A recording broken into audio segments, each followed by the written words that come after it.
Los grandes pensadores y Dios.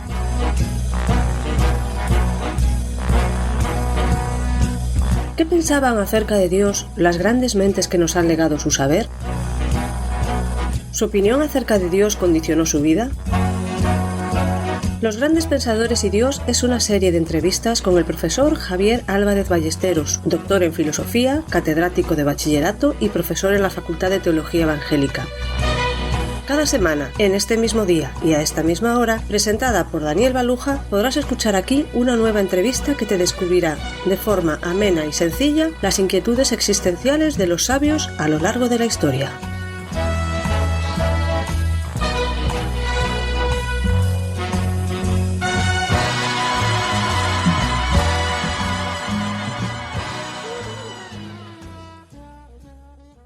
El problema del alma, al que hemos dedicado ya varios programas, ha ocupado a los hombres desde la más remota antigüedad.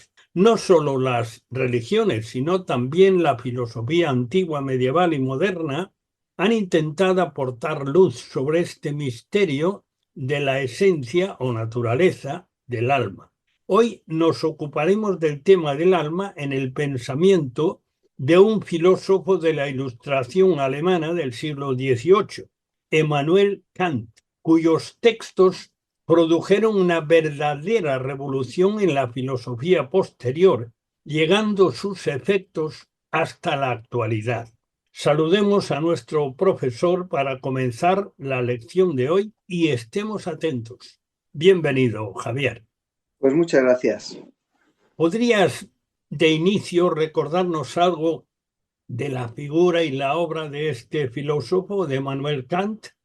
Bien, pues Kant llevó una vida muy sencillita. Nació en Königsberg, eso está en Prusia, en el año 1724. Fue educado y creció en la fe del pietismo luterano.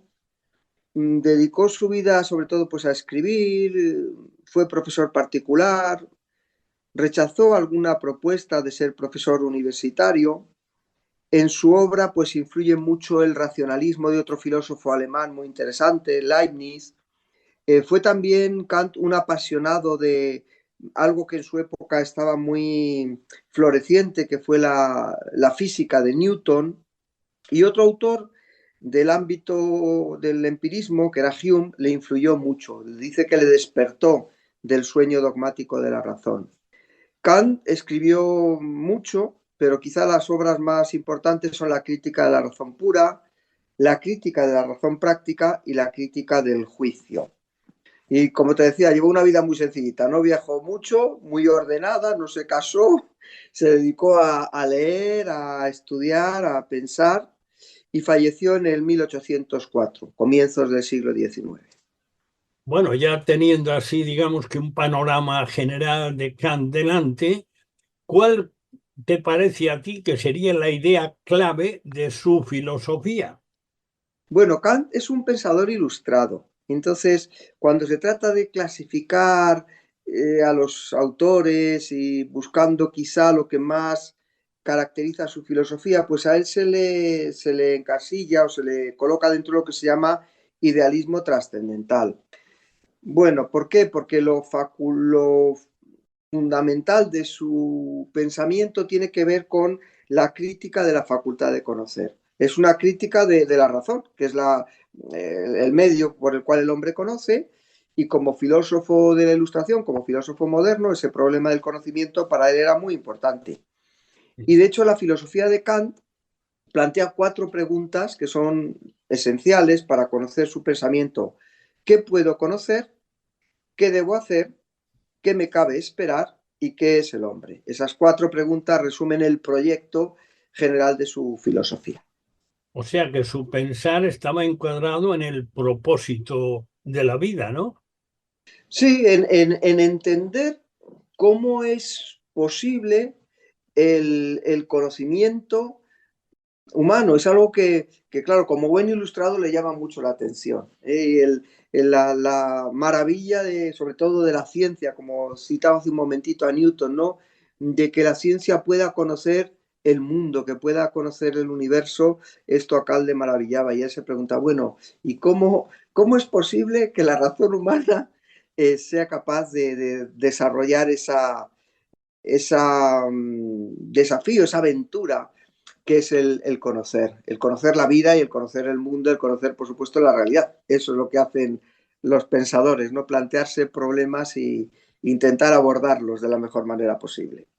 Bueno, entonces vamos ya con la investigación que hace Kant acerca del conocimiento del interior, el tema de hoy. ¿Qué opinaba Kant sobre el alma?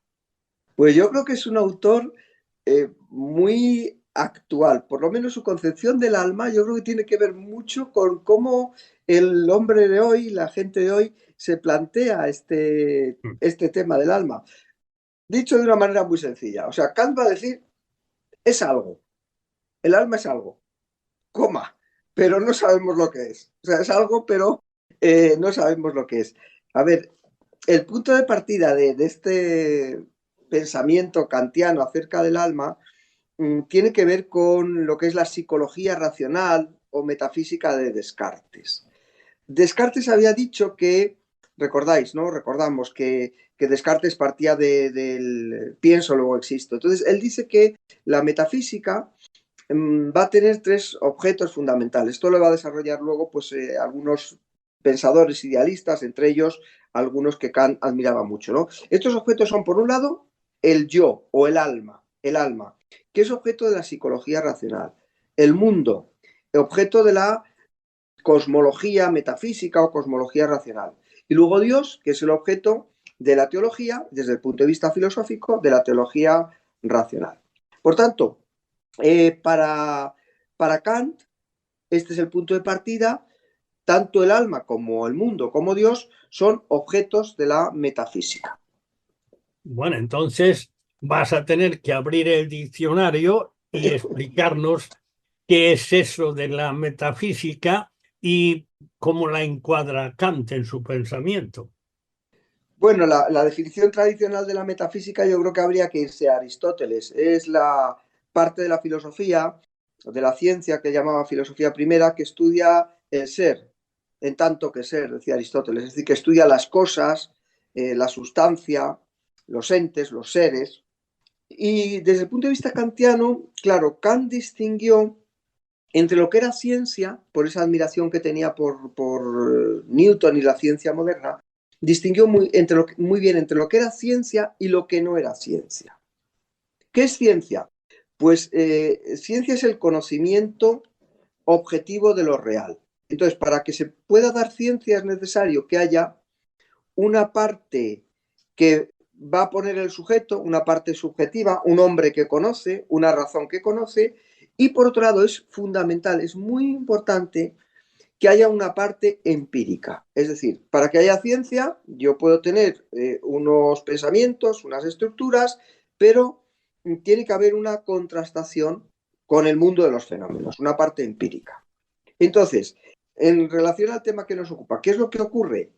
Que tanto Dios como el alma, como el mundo, entendido el mundo como una totalidad, si es eterno o si es creado, si es finito, si es infinito, estas tres sustancias, estas tres ideas, estos tres conceptos metafísicos, Dios, alma y mundo, no son objeto de ciencia, no son objeto de conocimiento. ¿Por qué?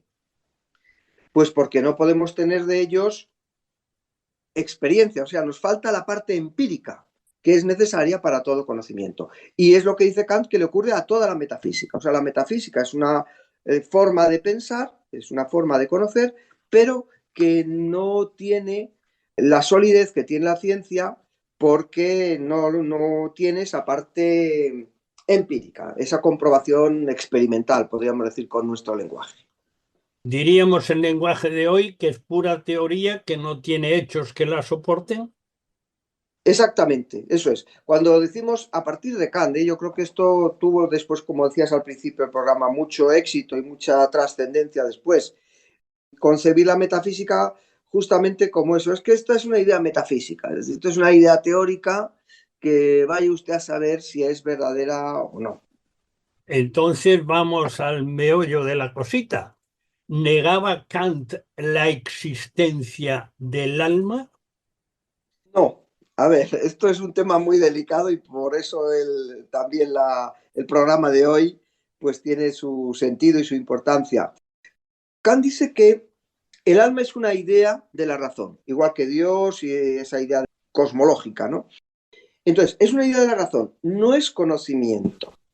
Pero lo que ocurre en Kant es que a partir del conocimiento, cuando nosotros conocemos los fenómenos del mundo, la razón piensa. Y al pensar en ese desarrollo que se hace a partir de los conocimientos previos, que son conocimientos científicos, conocimientos objetivos que hemos adquirido, la razón humana llega a ideas.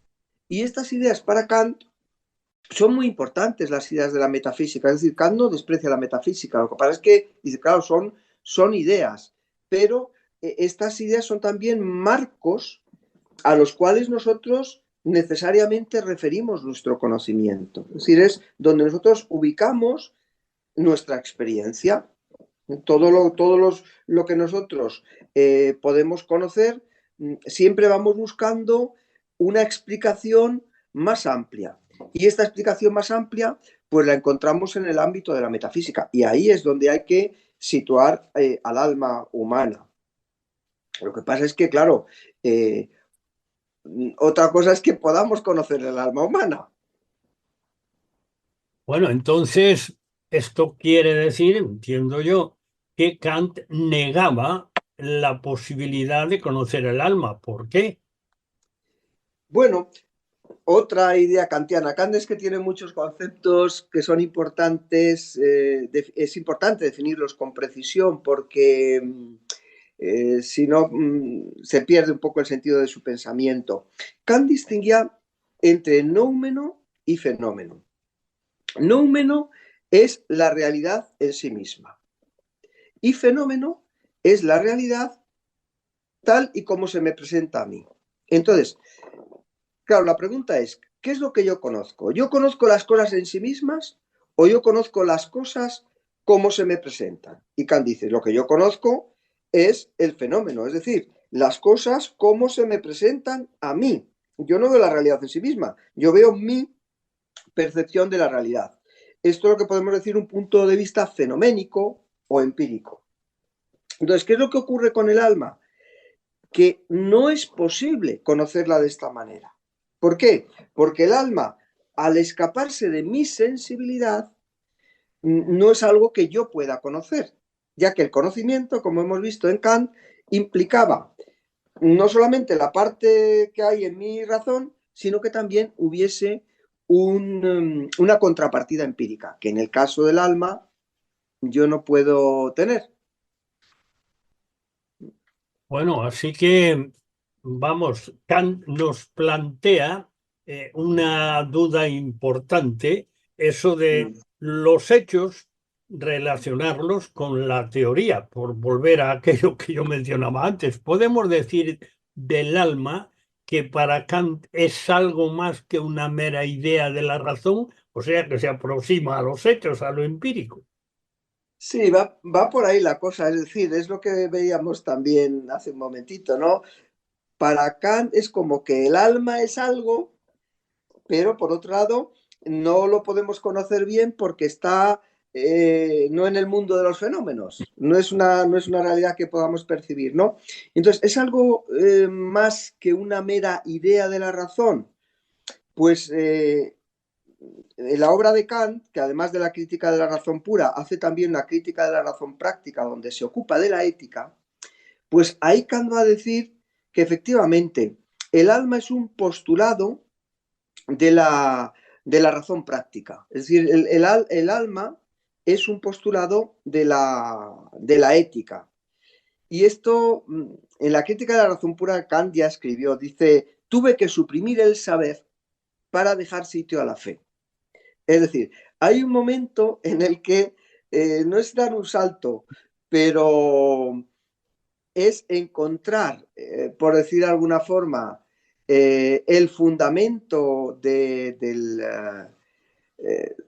alma no en el conocimiento puramente teórico, sino en el ámbito de la ética. Es decir, el ser humano, va a pensar Kant, pertenece a otro mundo, o pertenece además a otro mundo, que no es el mundo de los objetos físicos, es el mundo de la moral. O sea, Kant decía, dos cosas llaman sobremanera mi atención: el cielo estrellado sobre mi cabeza y la ley moral dentro de mí, la ley moral en mi interior. Y es ahí, es en el alma, perdón, es en la ley moral dentro de él, en el concepto de deber, donde él va a ubicar el alma. Y el alma va a ser un postulado de esa moralidad, de esa crítica de la razón práctica. Me llama muchísimo la atención, ya hemos visto varios casos en esta serie de temas, la relación entre los grandes pensadores y los descubrimientos científicos. Es realmente interesante. Acabas de sugerir un término, ya sabes que yo pienso que los que escuchan, a veces escuchan los términos y no saben desentrañarlos y decir, oye, ¿esto qué quiere decir? Bueno, ¿qué es un postulado? Bueno, pues ahora intentamos definirlo, pero como comentabas, esa relación que hay entre la ciencia y los grandes pensadores, claro, en el caso de Kant es que es sorprendente, porque toda esa primera parte de su pensamiento, él escribe la crítica de la razón pura para abordar qué es el conocimiento, es que su gran preocupación es cómo fundamentar o cómo explicar la posibilidad del conocimiento de la ciencia. Y es ahí donde el alma no le cabe, porque la ciencia en aquel momento pues era una ciencia naciente de esa mecánica newtoniana y de ese mecanicismo también de Descartes, y ahí el alma no le cabe, pero le cabe como un postulado de la razón práctica, o sea, del ámbito de la ética. Y tú me preguntabas, bueno, ¿qué es un postulado? Un postulado es algo que no es estrictamente demostrable, pero que es un supuesto o condición necesaria para algo. Eso es un postulado. Algo que no podemos demostrar a pies juntillas, pero que lo necesitamos para otra cosa. En este caso, para la moral. Necesitamos suponerlo. Necesitamos partir de ello porque si no, no podemos hablar. Ese es un postulado. O sea que es una definición supuesta de algo que puede ser así, pero que sirve para sobre eso edificar. Eso es. Sin ese postulado no se puede edificar. O sea, si queremos construir una casa hay que poner cimientos. Pues los cimientos en algunas disciplinas, pues es lo que se llama postulados. Entonces hay postulados en matemáticas, postulados en los distintos saberes, y por supuesto Kant va a dar mucha importancia a los postulados de la ética. Bueno, entonces avancemos y yo creo que vamos bastante deprisa en repasar cosas básicas de este filósofo de tanta influencia posterior. ¿Cuáles son los postulados, las definiciones que hace Kant de la razón práctica? Bueno, los postulados de la razón práctica son tres. Por un lado, la libertad; por otro lado, la existencia de Dios; y por otro lado, la inmortalidad del alma. Estas son tres cuestiones, la libertad, la existencia de Dios y la inmortalidad del alma, tres cuestiones que en la crítica de la razón pura, cuando hablamos de la razón en su uso teórico, en su uso de conocimiento, quedaban fuera. ¿Por qué? Pues porque el mundo físico parece regirse por leyes de la necesidad. Las leyes físicas no dejan espacio para la libertad. Y Kant se preguntaba, bueno, ¿puede haber algún fenómeno que no tenga una causa previa? ¿Puede haber sucesos en los cuales la causa sea la propia espontaneidad del sujeto? Es decir, existe una causalidad libre, una causa que no esté determinada por algo previo. Y entonces la crítica de la razón pura, Kant dice que no se puede saber si existe o no la libertad. Lo mismo pasaba con el tema de Dios, de lo que hemos hablado ya en algún episodio anterior, me parece, ¿no? de esta serie, que Kant dice que, claro, desde el punto de vista teórico, no podemos demostrar que Dios exista. ¿Quiere decir que no existe? No. ¿Quiere decir que sí existe? Pues tampoco. Es la postura de Kant que se llama agnosticismo. Ni podemos demostrar que sí, ni podemos demostrar que no. Y luego, pues con la inmortalidad del alma pasa lo mismo, como ya hemos explicado o visto hace un momento. El alma, pues aparece ahí como un referente de la psicología humana, de la psique, al que referimos todos los conocimientos que tenemos. Yo conozco. Entonces, ¿quién es el yo? ¿Qué es el alma? Pues no lo sabemos, según la crítica de la razón pura. Pero en el ámbito de la razón práctica, en el ámbito de la ética, la libertad se presenta como un postulado. ¿Por qué? Porque la libertad es necesaria para que haya moral. ¿Por qué? Porque si no hay moral, dice Kant, no habría libertad. O sea, si yo las cosas que hago, las hago porque estoy determinado a hacerlas, pues oiga, no puedo decir que son buenas ni malas. Son así, porque es lo que hay, ¿no? Si ocurre un accidente y hay una desgracia, no podemos decir que esto moralmente sea malo, porque es un accidente. Desde el punto de vista físico, pues un accidente, un atropello de un coche, pues si no es imputable a la voluntad del sujeto, sino pues que es que el coche se ha roto por lo que sea, no hay maldad moral. Igual, si una persona hace obras que podemos llamar buenas, pero no las hace libremente, sino las hace porque le ponen una escopeta detrás para que se comporte de una determinada forma, pues no podemos decir que sea bueno, ¿no? Entonces, para que haya moral es necesario que exista la libertad. Entonces es un postulado esencial. Luego, la existencia de Dios, ocurre algo parecido. ¿Qué pasaría si en el mundo no existiera Dios, en el mundo moral? Kant dice que el portarse bien tiene que ver con el cumplir el deber. Y el cumplimiento del deber no siempre proporciona la felicidad, como pensaba o podía pensar Aristóteles. Entonces, ¿quién es Dios o qué es Dios? Dios es una garantía de que aquellas personas que obran de acuerdo con la virtud tendrán una recompensa. Porque si no, el mundo sería injusto, la moral no tendría sentido, en fin. Esto habría que explicarlo de una forma un poco más amplia, pero bueno. Y luego la inmortalidad también es un postulado. ¿Por qué? Pues porque por la limitación humana, todos sabemos que no es posible alcanzar el bien en este mundo. Es decir, la ética, que tiene que ver con el cumplimiento del deber en Kant, nunca llega a desarrollarse de una manera plena. Es decir, el ser humano por medio de la ética está buscando la perfección. Kant llega a decir en algún lugar la santidad. O sea, lo que estamos buscando es la santidad. Pero en una existencia limitada no es posible alcanzar esta perfección, esta santidad que la moral exige.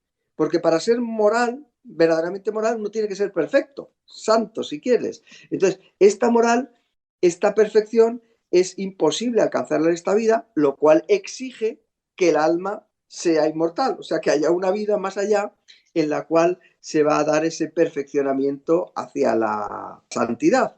Por tanto, es un postulado, igual que la existencia de Dios, igual que la libertad, de una vida auténticamente moral, de una moral como la que Kant propugna, una moral, una ética del deber.